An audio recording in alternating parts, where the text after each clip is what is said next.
Pourquoi? Vraiment, mais vraiment, pourquoi?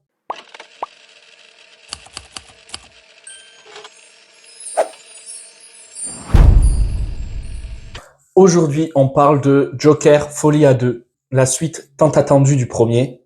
Et donc, dans ce Joker Folie à 2, on retrouve Arthur Fleck, qui est cette fois en prison suite aux événements du premier. Et en même temps, il va devoir faire face à son jugement pour savoir si oui ou non il était bel et bien conscient de ses actes. Un jugement ultra médiatisé. Ah oui, et il rencontre aussi Harley Quinn, mais bon, j'avais déjà oublié.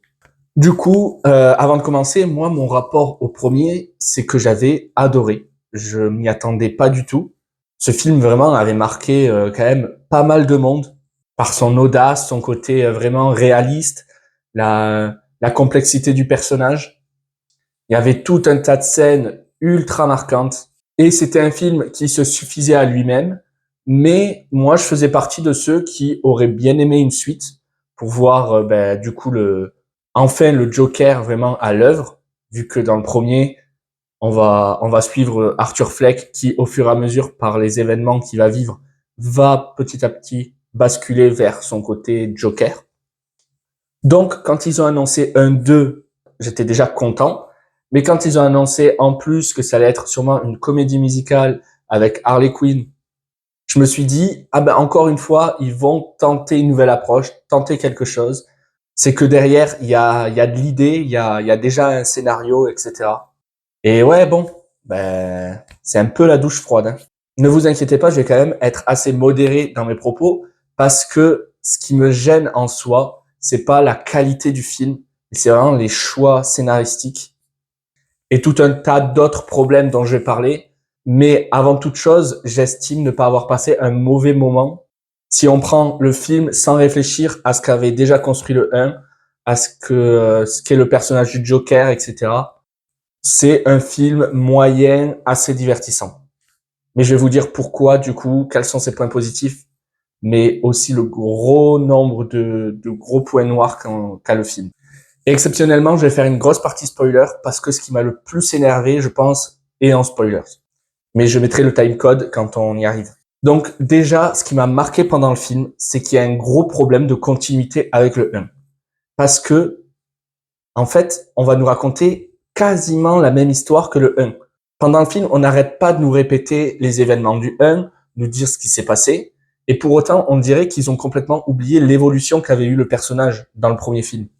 Le premier film, comme je disais, c'est l'avènement du Joker, le basculement de Arthur Fleck vers le Joker.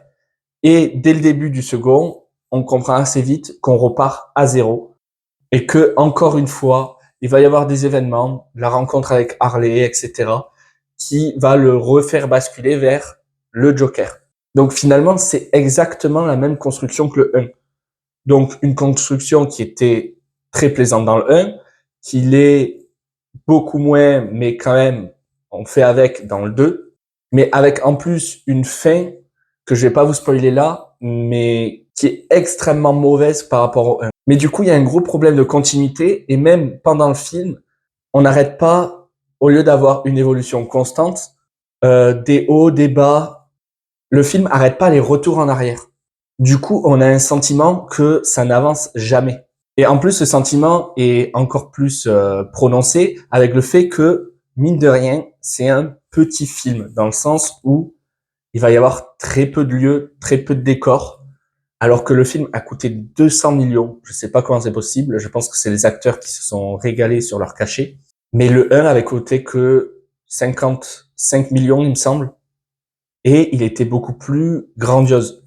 Là, on a vraiment deux lieux, la prison et le tribunal. Donc on a vraiment ce sentiment d'un film peu ambitieux, même si ça aurait pu être intéressant, une sorte de huis clos, un film de jugement, etc. Mais là, avec tous les autres points négatifs, ça fait que on s'ennuie assez rapidement. Et ça vient pas être sauvé par la réalisation, qui est plutôt pas mal. Il y a quelques bonnes idées. Par exemple, au début, l'introduction, c'est un passage en animation.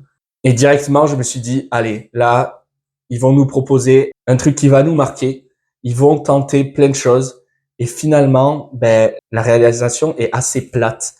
Et c'est encore plus flagrant quand on sait qu'il y a quasiment que 2 décors dans le film. Et aussi, il faut en parler, le côté comédie musicale. Honnêtement, j'y croyais à ce côté comédie musicale. Je me suis dit que ça pouvait être pas mal, avec Lady Gaga en plus dans le rôle de Harley Quinn. Mais il se passe un truc que toutes les comédies musicales redoutent, ne voudraient pas qu'il arrive.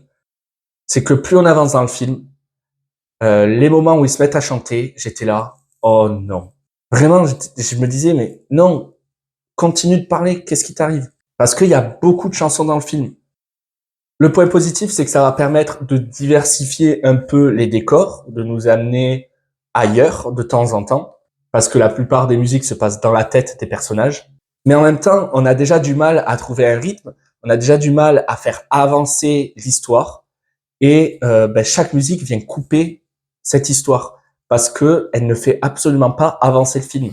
D'habitude, on se sert de la musique, des chansons dans les comédies musicales pour accélérer ce rythme, pour raconter un moment de l'histoire de manière plus rythmée, justement.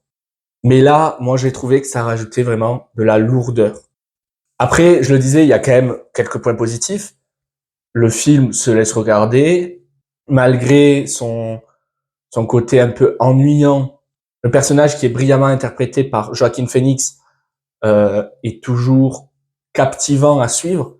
Donc, ouais, vraiment, les points positifs, ça va être l'acting et le côté que on passe pas un mauvais moment dans le film. On se laisse porter. Si on met de côté la frustration qu'on a du scénario, le film est assez divertissant. Mais du coup, le plus gros point noir du film, ça va être son scénario et ses personnages. Parce que très honnêtement, s'il n'y avait pas écrit Joker sur l'affiche, à aucun moment on peut se dire que c'est un film Joker. J'ai l'impression que ils n'ont pas compris le personnage. Je rentrerai plus dans les détails dans la partie spoiler, mais si je pouvais donner quand même un indice, le personnage du Joker, finalement, subit tout son film. J'ai l'impression qu'ils ont oublié que le Joker, c'était pas juste un détraqué mental, mais quelqu'un d'extrêmement intelligent qui a toujours un coup d'avance. Mais là, vraiment, on suit juste Arthur Fleck qui délire de temps en temps en chantant et qui va au tribunal. Et il faut parler aussi du personnage de Harley Quinn, qui était assez intéressante dans la première partie, mais ensuite on sent qu'elle est bien plus là en tant que symbole pour représenter tous les gens qui aiment le Joker, les anarchistes, les militants qui suivent le procès de très près. Elle est là pour donner une voix à ces gens-là. Mais encore une fois, j'en parlerai dans la partie spoiler, mais tout cet arc tombe à l'eau et ça donne vraiment aucun poids à ce personnage. Et du coup, niveau scénario, le gros point noir, ça donne un indice quand même sur le déroulé du scénario. Donc, si vous voulez vraiment pas être spoilé, arrêtez-vous là. Vous avez quand même mon avis global. Mais sinon, je vais essayer de très peu spoiler parce qu'en fait, c'est quelque chose qui ne se passe pas. C'est que finalement, il se passe rien. Tout le film nous donne l'impression qu'on se dirige vers quelque chose. Comme dans le premier, on se dirigeait vers l'avènement du Joker. Là, on a l'impression que c'est encore le cas. Et finalement, le film se termine quasiment comme il a commencé. Et il s'est rien passé. Et c'est un gros problème, un énorme problème. Le film est frustrant. Comme je l'écris sur ma miniature, pour moi, c'est scandaleux de se servir d'un personnage aussi fort, un personnage extrêmement bien construit du premier, pour au final ne pas s'en servir. À aucun moment, ils se servent du Joker. Il y a 2 scènes qui sortent un peu du lot. Une scène où justement, en tant que Joker, il va faire un petit show au tribunal. Et une scène où on va retrouver son ami de petite taille, je sais plus comment il s'appelle, qui va livrer une très bonne performance d'acting et qui fait que ça va relever un peu le niveau. Mais sinon, je vais quasiment rien retenir de ce Joker Folie à 2. Donc voilà, pour la partie sans spoiler, je m'arrête ici. Écoutez, si vous avez adoré le 1, vous ne pouvez que être frustré du 2. Donc, allez-y si vous voulez. Je pense que de toute façon, en tant que fan, vous allez y aller. Mais vraiment, baissez vos attentes parce que sinon, vous allez être extrêmement déçu. Et du coup, c'est parti. Spoilers. Avant de parler de ce qui est pour moi le plus gros scandale du film, faut qu'on revienne déjà sur 2 points. Le côté Harley Quinn, qui du coup, au final, n'a servi quasiment à rien, parce que tout le long, elle essaie de ramener le Joker sur le devant de la scène, et finalement, dans la scène où on croit que ça va enfin arriver, il y a une énorme explosion, le Joker est enfin libre, eh ben non, ils se rencontrent une dernière fois, sans rien se dire, et puis le Joker se refait arrêter. Au moment où je pensais que le film allait partir, qu'il allait partir dans la même direction que le 1, par exemple, à la fin, finalement, ça retombe à plat, alors que l'événement arrive au bout de 2 heures et qu'on se dit, enfin, il se passe quelque chose, mais non, il se passe rien. Donc, vraiment, quand on re-regarde le film, on se rend compte qu'à aucun moment, on se sert du fait que ce soit le Joker. Ils ont pas compris le personnage. Il fait rien d'intelligent, il ne fait que subir la manipulation d'Harley Quinn, subir à la prison, subir au tribunal, et même quand il est libre, il fait rien. Et vraiment, il y a une scène qui peut être intéressante si elle est interprétée comme là je vais l'interpréter, mais qui ne relève quand même pas le niveau du film. C'est la scène où, lorsque le Joker se repentit, qui dit que non, il est Arthur et qu'il a fait ça en tant que Arthur Fleck, Harley Quinn s'en va du tribunal et tous ses partisans, ses fans s'en vont aussi.